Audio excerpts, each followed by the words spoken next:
All right, you guys, here it is, episode 14. I'm going to be honest, I didn't think I'd really get this far.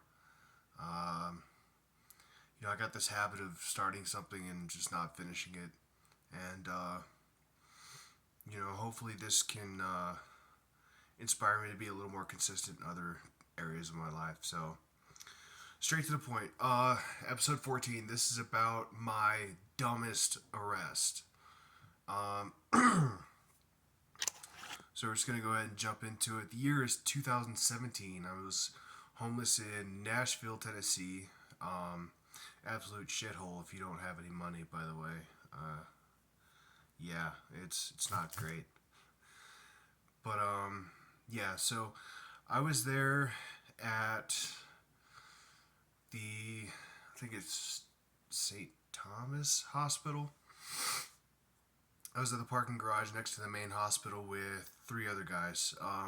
One of them, one of them brought a blunt. We were smoking it, finished it up, and the one guy took off because he had other things to do.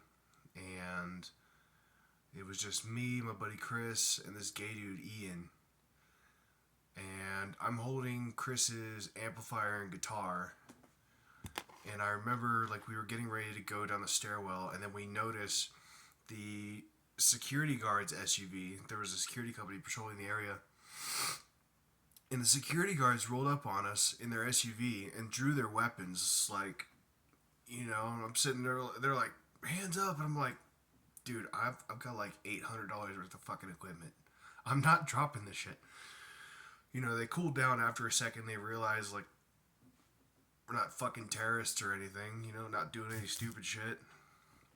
And they start questioning us. And I don't know why we let these motherfuckers hold us. I guess it was because they had guns on us. And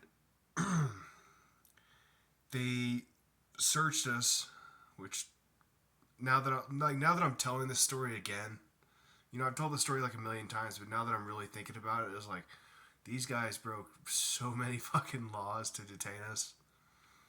But anyway, they wound up searching us, and between my buddy Chris and I, they found a little piece of tinfoil with some weed resin on it, and these idiots thought it was heroin.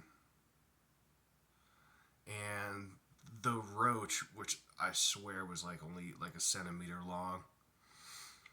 So they found that on us, and they went to search the gay dude. They grabbed he had his little gray pleather purse, and they're holding it out like it's a dead skunk, and the guy looks at the gay dude and says, "What's in here?"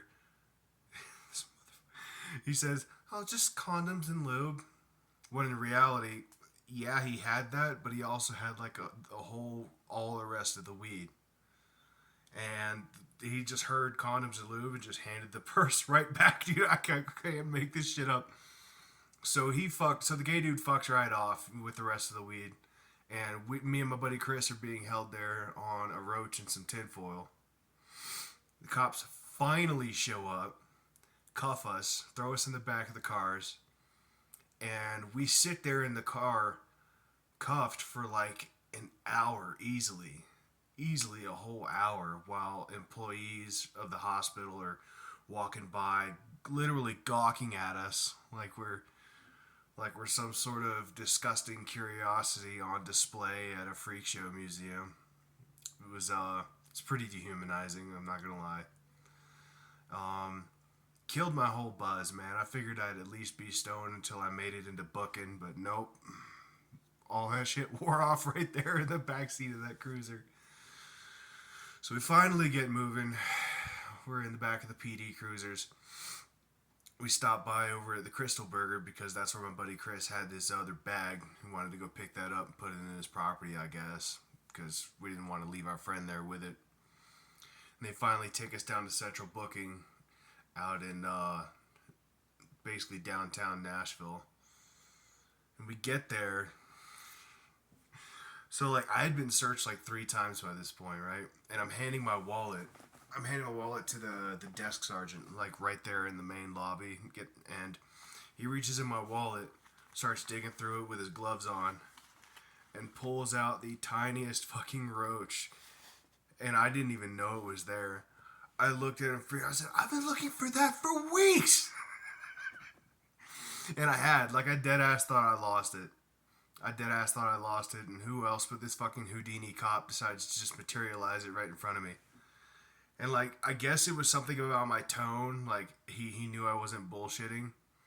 So he has it in his glove, and he just pulls his glove up over it, crumbles it up, and throws it in the trash. And says, don't do that again. That's a felony. So I already love this guy. You know what I'm saying? I skated by on a fucking felony because of pure retardation, you know?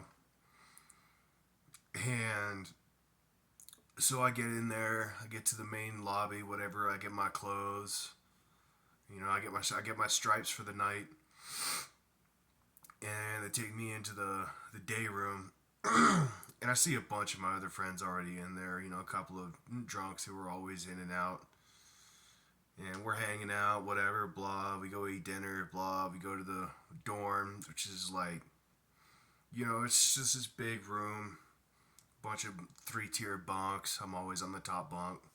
Always. You know, no matter what jail I go into, if I'm not in a one man, I'm always in the top bunk. I don't care. You fight me for it, you know? You know, if you've ever been to jail, you get it.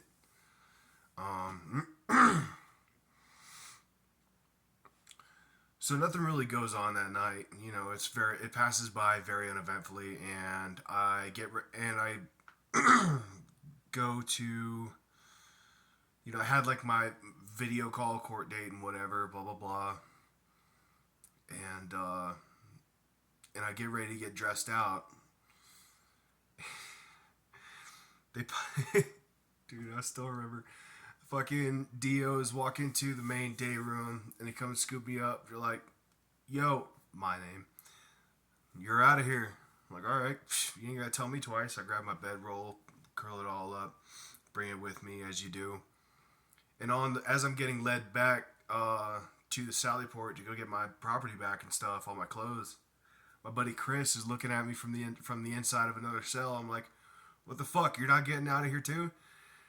He's like, I told him.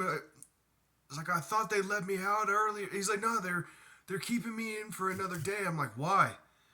He said, I thought they let me out early if I told him I was retarded.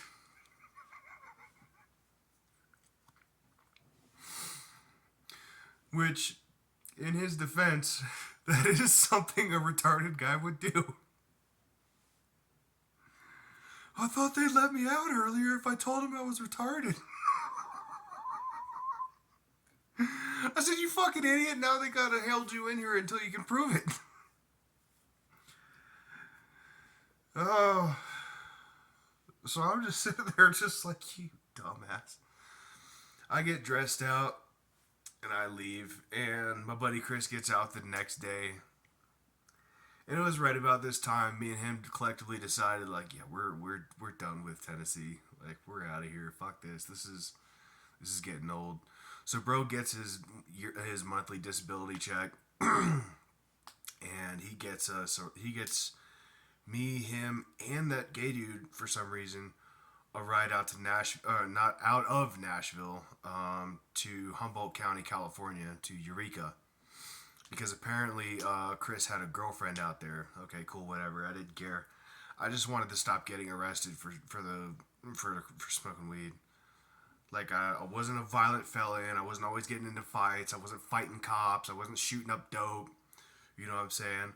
My biggest crimes against humanity were being in the wrong place at the wrong time, essentially. You know, anytime I'd gotten picked up, you know, it always had something to do with weed, or being inside a parking garage with a blunt, or being in a public park 5 minutes after closing, like literally 5 minutes. That's a whole other story. But yeah, no, I wasn't causing any trouble. I wasn't destroying people's property. I wasn't drunk in public. I wasn't doing all this extra shit. So I was just like, yeah, let's go to California and, you know, get these cops off my back. Like, I'm not fucking with anybody, you know, like, leave me alone. And the craziest thing happens is we finally get to Eureka. It's like almost middle of the night. Um, we meet up with Chris's girlfriend at the bus station. It turns out she actually existed, which is cool. So she pays for me and the dude Ian to stay in the Motel 6 for the night. And her and Chris immediately fuck off. I literally have never seen them again to this day. And that was late. That was like late 20. No, that was. Oh man, yeah, no, it was March 2018 by the time we'd finally like got our shit together and got out of Tennessee. Yeah, we were just done with it. And yeah, that was the story of my dumbest arrest. So it was kind of short and sweet, but there it is. Um, yeah, hit the like button. Please leave a comment. I don't care if you just spam the keyboard or something. Just leave a comment. You know, hit the like button. Maybe share this around a little bit to somebody you think might laugh at it. Okay. You know, I really want to make an effort to get these videos out to other people. You know, because again, like I constantly harp on it and harp on it and harp on it. But I really want to be able to get these messages out there so that somebody else who may have gone through something similar isn't alone. Or at least realizes that they aren't alone. You know, you never know, like, just by sharing a simple, stupid story like I do on these videos, you know, it might help somebody. It might help somebody or at least distract them from the shit going on in their lives. So please, do them a favor. Share these videos, hit the like button, subscribe for more, leave a comment, and I'll see you guys on the next one. Love y'all.